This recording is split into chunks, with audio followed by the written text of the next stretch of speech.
Dr. Michael Carter, a 34-year-old physician, strode through the halls of St. Mercy General Hospital, his white coat flaring slightly behind him. His tall, athletic frame, framed by sharp features and warm brown eyes, exuded both confidence and compassion. Beneath the polished surface, however, lay the burden of constant scrutiny, a struggle he had grown all too familiar with as one of the few black doctors in the region. Michael's mornings began before dawn, with a steaming mug of coffee in hand and medical journals spread across his kitchen table. The latest studies on prenatal care always caught his attention. His dedication to improving maternal health outcomes for underserved communities had earned him respect among patients, though not always among peers. At the hospital, Michael's days were a whirlwind of patient consultations, emergency surgeries, and mentoring younger staff. Yet, moments of camaraderie with colleagues were fleeting, replaced by subtle reminders of his otherness. A senior administrator once questioned his credentials in front of a patient. "You're really a doctor?" they had asked with an awkward smile. Michael had responded with professionalism, but the sting of such moments lingered. The hospital itself was a sprawling structure of gleaming tiles, buzzing with the hum of pagers and footsteps. The maternity ward, Michael's haven, was bright and bustling. Nurses greeted him warmly, though a few seemed indifferent. Today, as he prepped for another long shift, the weight of invisible barriers pressed down on him. That weight was compounded by whispers he overheard in break rooms or judgmental glances when he introduced himself as Dr. Carter. Still, his commitment to his patients never wavered. He carried a quiet hope that someday his work, not his skin color, would define him. As Michael wrapped up a routine patient consultation, a colleague muttered under their breath, "He's got to prove himself every day." The comment was meant as support but served as a painful reminder of the uphill battle he faced. He glanced at the clock. It was time to head to his next shift.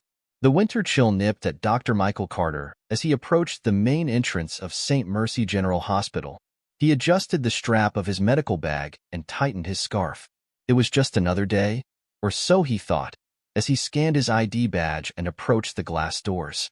"Excuse me, sir," a sharp voice called out. Michael paused, confused. The security guard, a middle-aged man with a stern expression, stepped forward and blocked his path. "Can I help you?" Michael asked, his tone calm yet firm. "I need to see some ID," the guard demanded. Michael furrowed his brow, holding up his hospital badge. "I'm Dr. Carter. I work here. You can clearly see my ID." The guard examined the badge but didn't step aside. "How do I know this isn't fake? We've had incidents before." "You'll need to wait until I verify." Michael's chest tightened. "Verify? I'm already running late for my shift. Patients are waiting." "I'm just doing my job, sir," the guard replied, his tone clipped. A few nurses passing by slowed their pace, their eyes darting between Michael and the guard. Whispers began to ripple through the lobby. Michael felt the familiar heat of embarrassment rising in his chest, coupled with the sting of humiliation. "This is ridiculous," Michael muttered under his breath, trying to keep his composure. "Call the department head if you need verification." "I don't have time for this." The guard raised an eyebrow, clearly unconvinced. "You're not going anywhere until I check this out." "Step aside." Michael clenched his fists, inhaling deeply to calm himself. The thought of making a scene felt unbearable. He glanced around, noticing how some bystanders looked sympathetic while others appeared indifferent, almost amused. Then came the voice that cut through the tension like a knife. "Wait a minute," a woman said, her tone both firm and concerned. Michael turned to see a heavily pregnant woman standing near the reception desk. Her hand rested protectively on her belly as she stepped forward. "This man is Dr. Carter," she said, her voice steady despite the murmurs around her. "He was my sister's doctor during her pregnancy. He saved her life and her baby's. How dare you treat him like this?" The security guard looked taken aback. "Ma'am, I'm just following protocol." "Protocol?" The woman shot back, her eyes narrowing. "Does your protocol include harassing one of the best doctors in this hospital? Or is this just about what he looks like?" Michael's heart skipped a beat. He felt gratitude and discomfort at the same time. The woman's words, while powerful, placed him squarely in the spotlight. The guard hesitated, his confidence wavering. I didn't mean any offense. It's just that. Just what? The woman interrupted. You're wasting time questioning him while there are patients who need him. Do your job better. Her words hung in the air, sharp and undeniable. The tension in the lobby was palpable as more staff and visitors paused to watch the unfolding scene. After a few moments, the guard stepped aside reluctantly. You can go, Dr. Carter, he muttered. Michael nodded curtly, fighting back the urge to respond with anger. Instead, he turned to the woman. Thank you, he said quietly, his voice laced with sincerity. She smiled softly, her hands still on her belly. You've already done so much for my family. Standing up for you is the least I can do. Michael gave her a small nod, then walked through the hospital doors, his mind racing. The humiliation lingered, but so did something else. A spark of hope ignited by the woman's courage to speak up. Michael hurried through the hospital corridors, shaking off the confrontation at the entrance. But the incident lingered in his mind, each step heavy with frustration and embarrassment. He couldn't help but feel that the invisible walls he fought against every day had suddenly become all too visible. As he stepped into the maternity ward, the familiar sights and sounds offered a small comfort. Nurses busied themselves with charts, and the faint cries of newborns filled the air. Michael took a deep breath, straightened his coat, and dove into his work. His first patient was a young mother experiencing complications during labor. Michael quickly assessed her condition and began coordinating with the team. The task at hand required his full attention, but his mind kept drifting back to the incident. The murmurs he'd heard in the lobby, the judgmental stares, it all chipped away at his focus. During a brief pause, Michael caught sight of Dr. Stevenson, the department head, approaching. Michael, she said, her voice neutral but her expression tense. Can I have a word? Michael nodded, following her to a quieter corner.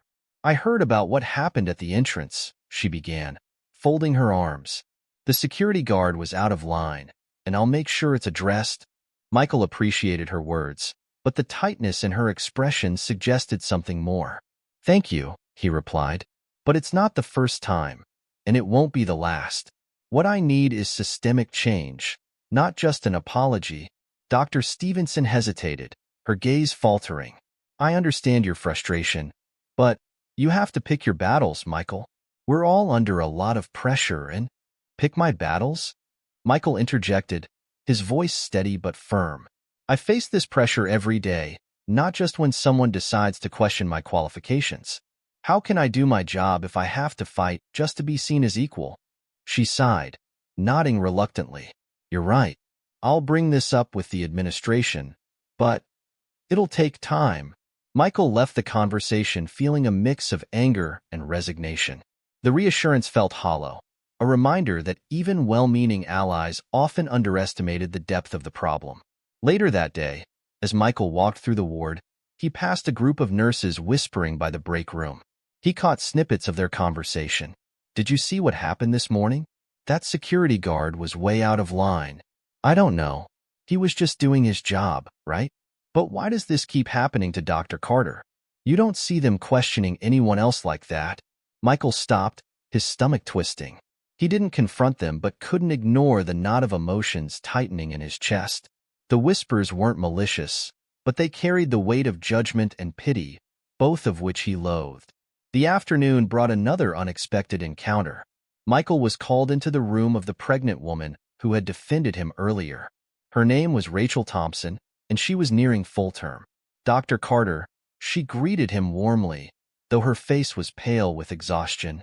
Michael smiled, pushing aside his earlier frustrations. Mrs. Thompson, how are you feeling? Better now that you're here, she said, her tone light but sincere. I wanted to thank you again, not just for today, but for everything you did for my sister. She still talks about how you saved her and my nephew. Michael felt a wave of gratitude, but also discomfort. You didn't have to step in like that, he said softly. It wasn't your fight. Rachel shook her head, her expression firm. It was exactly my fight. If I didn't say something, who would? People like that security guard think they can treat you differently because no one will call them out. Well, I'm not about to stand by and let that happen. Her words resonated deeply with Michael. For so long, he had shouldered the burden of discrimination quietly, believing it was the only way to survive in his profession. But Rachel's boldness sparked something in him, a reminder that change required voices, not just silence. As the day wore on, Michael's emotions boiled beneath the surface. The incident at the entrance was only one in a series of moments that had worn him down over the years. He thought back to his medical school days, the sleepless nights spent proving his worth in a system that seemed determined to question it. During his evening rounds, a nurse approached him with a concerned look. "Dr. Carter," she began hesitantly, "some of the staff are talking about what happened this morning. They're saying it's not a good look for the hospital." Michael's jaw tightened. Not a good look? For whom? I wasn't the one who made a scene. I was just trying to do my job. The nurse nodded sympathetically. "I know. And for what it's worth, a lot of us stand with you. But you know how these things go. It might be better to let it blow over." Let it blow over. The phrase echoed in Michael's mind as he walked away. How many times had he been told to let things go, to move on? Each instance felt like a small concession, a piece of his dignity given away to keep the peace. That night, as he prepared to leave the hospital, Michael passed by Rachel's room one last time. She was resting, her hand gently cradling her belly. He paused for a moment, watching her peaceful expression. Her earlier words echoed in his mind. If I didn't say something, who would? Michael realized that the fight wasn't just about him. It was about every patient, every colleague, and every aspiring doctor who looked like him. The weight of change was heavy, but perhaps it wasn't a burden he had to carry alone. The following morning, Michael arrived at the hospital with a renewed sense of determination. He knew the previous day's events had sparked conversations across the hospital, and while part of him wanted to let it fade into the background, Rachel's words lingered. If I didn't say something, who would? The day unfolded quietly until mid-afternoon, when Michael was paged to Rachel's room. She had gone into labor unexpectedly, and complications were arising. Michael moved quickly, assessing the situation. Rachel's blood pressure was dangerously high, and her baby was showing signs of distress. The medical team prepared the operating room for an emergency C-section. As they wheeled Rachel into the OR, she grabbed Michael's hand. "I trust you," she said, her voice trembling. "Please, just do what you do best." Her words struck a chord deep within him. Michael squeezed her hand briefly before donning his surgical gloves. "You're in good hands," he assured her. The operation began, and Michael's focus sharpened. The tension in the room was palpable as he worked alongside the team to stabilize Rachel and safely deliver her baby. Every movement, every decision, was executed with precision. Finally, after what felt like an eternity, the cry of a newborn filled the room. The team let out a collective sigh of relief as Michael carefully handed the baby to a nurse. "It's a healthy baby boy," he announced with a smile. Rachel, weak but conscious, managed a small smile as tears streamed down her face. "Thank you," she whispered. The moment was bittersweet for Michael. It was a reminder of why he had chosen this profession, to save lives, to make a difference. Yet, it was also a stark contrast to the biases he faced outside the OR. The next day, as Michael checked on Rachel and her baby, he found her surrounded by family. They greeted him warmly, thanking him profusely for his work. Rachel looked up at him, her eyes filled with gratitude. "Dr. Carter, I need to say something." Michael raised an eyebrow, curious. "What's on your mind?" Rachel glanced at her husband, who nodded encouragingly. She turned back to Michael. "Yesterday, when you were stopped at the entrance, it wasn't just about you. It was about all the people who look like you and have to fight twice as hard just to be seen. That's why I spoke up. And I'm going to keep speaking up." Her words stirred something in the room. Her family members murmured their agreement, and one of them added, "You shouldn't have to go through that, doctor. It's not right." Michael felt a lump in his throat. "Thank you," he said quietly. "Your support means more than you know." Later that afternoon, Michael was called into a meeting with the hospital administration. He assumed it would be a routine check-in, but when he entered the room, he found not only the administrators but also several staff members, and even Rachel, sitting in a wheelchair with her baby in her arms. The head of security stood up awkwardly. "Dr. Carter, I want to personally apologize for the incident at the entrance, he began. It was unprofessional and unacceptable. Michael nodded, his expression unreadable. Thank you for addressing it, but this is bigger than one incident. Rachel cleared her throat, drawing everyone's attention. He's right, she said firmly. What happened to Dr. Carter is a reflection of deeper issues. If the hospital really cares about diversity and inclusion, it's time to take action. Her words sparked a ripple of murmurs in the room. Michael glanced at her, a mixture of gratitude and amazement in his eyes. One of the administrators, clearly uncomfortable, spoke up. We've been reviewing our policies, and we're committed to ensuring that incidents like this don't happen again. Rachel wasn't finished. It's not just about policies. It's about culture. This hospital is known for its excellence, but excellence means nothing if it's not accessible to everyone, staff and patients alike. Her statement left the room silent for a moment. Michael finally broke the silence. I've worked here for years, and I've always believed in the potential of this hospital. But we need to do better. Not just for me, but for everyone who walks through these doors. The meeting ended with a promise to implement bias training, update security protocols, and create a task force dedicated to fostering inclusivity. Michael felt a small but significant weight lift off his shoulders. As he walked Rachel back to her room, she smiled at him. That was just the beginning, wasn't it? Michael chuckled softly. It always is.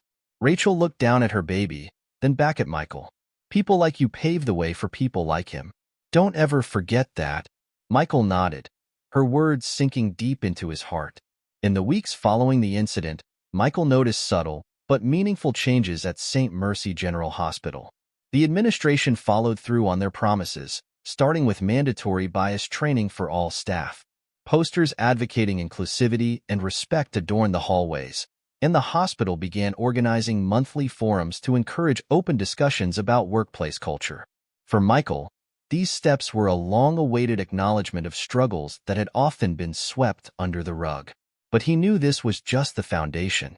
Real change would require persistence and accountability. One morning, Michael received an email inviting him to join the newly formed Inclusivity Task Force. The committee, composed of diverse voices from all hospital departments, was tasked with shaping policies and fostering a more equitable work environment. Michael hesitated for a moment before accepting. He had spent years quietly enduring microaggressions and systemic biases, focusing solely on his work. But now, he saw an opportunity to make things better not just for himself, but for the next generation of doctors, nurses, and staff. At the first meeting, Michael shared his experiences, from subtle slights to outright discrimination. Others followed suit, their stories painting a vivid picture of the challenges they faced. It was a cathartic and eye-opening session, and by the end, the group had drafted a list of actionable goals, including mentorship programs for underrepresented staff and clearer protocols for addressing bias-related incidents. Michael's renewed sense of purpose extended to his work with patients. He began volunteering for a community outreach program that provided prenatal care to underserved neighborhoods. His dedication earned him a feature in the local newspaper, where the headline read, "Dr. Carter, a champion for equality in healthcare."